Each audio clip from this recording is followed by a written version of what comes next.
साथियों, बीते 12 इयर्स में देश के एविएशन सेक्टर ने असाधारण प्रगति की है। 2014 तक देश में केवल 74 एयरपोर्ट ऑपरेशनल थे। आज ये संख्या 166 है। बड़े शहरों तक सीमित थी। एनडीए सरकार में आज छोटे शहर के साधारण लोग भी ఫ్లైట్ से आ जा रहे हैं। మిత్రులారా, గత 12 సంవత్సరాల్లో దేశంలో విమానయాన రంగం ఒక అసాధారణమైన పురోగతిని సాధించింది. 2014 వరకు దేశంలో కేవలం 74 ఎయిర్పోర్ట్లు ఆపరేషనల్గా ఉంటే ఈ రోజు ఆ సంఖ్య పెరిగి 166 ఎయిర్పోర్ట్లకి చేరుకుంది. ఒకప్పుడు విమానాశ్రయాలు, విమాన ప్రయాణాలు పెద్ద నగరాలకే పరిమితమయ్యేవి. ఈ రోజు ఎన్డీఏ ప్రభుత్వంలో చిన్న పట్టణాల నుంచి సాధారణ ప్రజలు కూడా విమానాల్లో ప్రయాణిస్తున్నారని తెలియజేస్తున్నాను. 12 इयर्स में सिर्फ एयरपोर्ट की संख्या ही नहीं बढ़ी है। हमारी उड़ान योजना के कारण आज गरीब परिवार के लोगों को भी जहाज में बैठने का अवसर मिल रहा है। इस योजना ने गरीब से गरीब को अपना सपना पूरा करने में मदद की है। कुछ दिन पहले ही सरकार ने उड़ान योजना के दूसरे फेज की शुरुआत की है। इस पर भी 29,000 करोड़ रुपीस खर्च किए जाएंगे। మిత్రులారా, ఈ 12 సంవత్సరాల్లో కేవలం ఎయిర్పోర్ట్ తాలూకా సంఖ్య మాత్రమే పెరగలేదు. మన ఉడాన్ పథకం వల్ల పేద కుటుంబాలకు చెందిన ప్రజలు కూడా మొదటిసారి విమానంలో ప్రయాణించే అవకాశం వాళ్ళందరూ పొందారు. ఈ పథకం అత్యంత పేదవారికి తమ కలలు నిజం చేసుకునే అవకాశం కూడా కల్పించింది. కొద్ది రోజుల క్రితమే కేంద్ర ప్రభుత్వం ఉడాన్ పథకం తాలూకా ఫేజ్ 2ని కూడా ప్రారంభించింది. దీని ద్వారా దేశంలో 29,000 కోట్ల రూపాయలు ఖర్చు చేయబోతుందని తెలియజేస్తున్నాను. साथियों, एविएशन सेक्टर में देश ने एक और बड़ा माइलस्टोन हासिल किया है।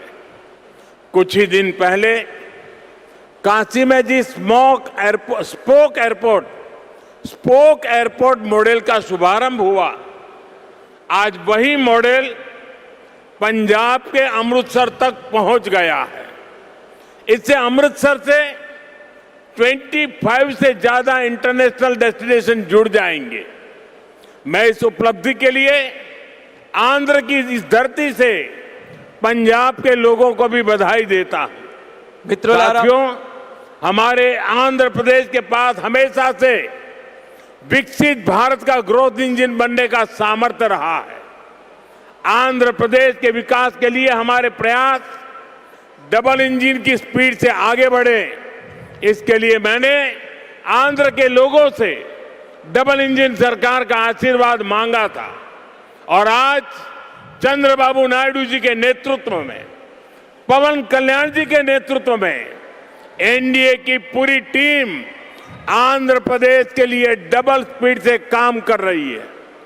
మిత్రులారా, విమానయాన రంగంలో దేశంలో మరో పెద్ద మైలురాయిని మనం సాధించాం. కొద్ది రోజుల క్రితమే కాశీలో ప్రారంభమైన స్పోక్ ఎయిర్పోర్ట్ మోడల్ ఈ రోజు పంజాబ్లోని అమృత్సర్ వరకు కూడా విస్తరించింది.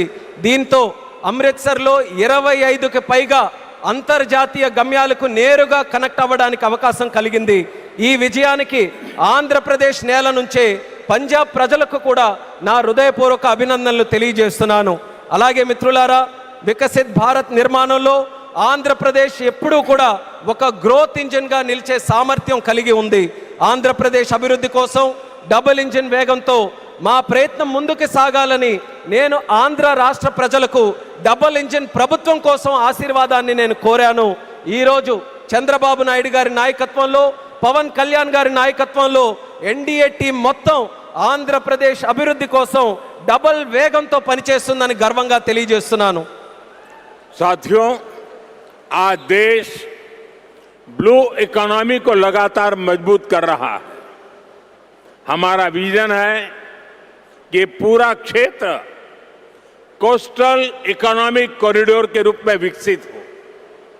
इसी लक्ष्य के साथ विशाखापट्टनम से कृष्णापट्टनम तक हमारे पुराने पोर्ट्स को आधुनिक रूप दिया जा रहा है। इसके अलावा मुलापेटा और रामायापट्टनम में हम नए पोर्ट भी बना रहे हैं। మిత్రులారా, ఈరోజు దేశం బ్లూ ఎకానమీని నిరంతరం బలోపేతం చేస్తుంది. మా విజన్ ఈ మొత్తం ప్రాంతాన్ని ఒక కోస్టల్ ఎకనామిక్ కారిడార్గా అభివృద్ధి చేయడం. ఈ లక్ష్యంతో విశాఖపట్నం నుంచి కృష్ణపట్నం వరకు మన పాత పోర్ట్స్ అన్నిటినీ కూడా ఆధునీకరిస్తున్నాం.